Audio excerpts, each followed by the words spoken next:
পতিত যে সরকার অর্থাৎ পতিত যে আপনার শাসক গোষ্ঠী তাদের লোকেরা পরিকল্পিতভাবে এখানে আমরা বিভিন্ন ঘটনার নাটক সাজিয়ে তারা এটাকে প্রচার করছে।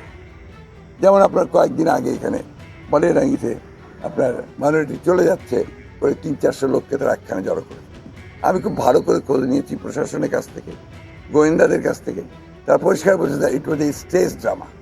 কারণ ওই লোকগুলো সবাই খালি হাতে, তাদের স্ত্রী পুত্র কন্যা কেউ নেই, কেউ ব্যাগটাকের সাথে নেই। তারা গিয়ে বলছে আমরা চলে যাচ্ছি।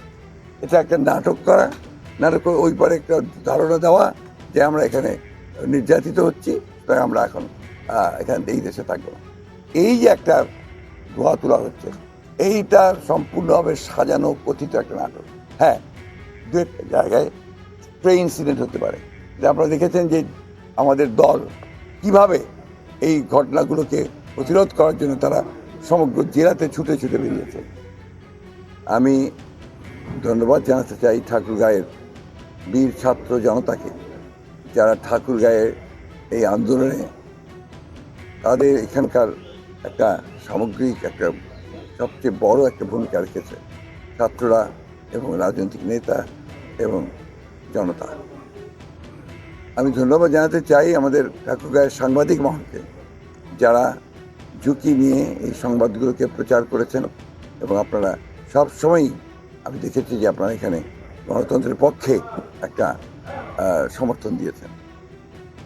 যদি প্রমাণ করা যায় যে এখানে আমাদের দলের কোনো লোক জড়িত আছে, আমি আমাদের ডিসি সাহেবকে, এসপি সাহেবকে বলেছি যে আপনারা সব ব্যবস্থা নেবেন। আমার দলের পক্ষ থেকে আমরা নিশ্চিত করতে যে তাকে আমরা সাথে এখান থেকে বহিষ্কার করবো।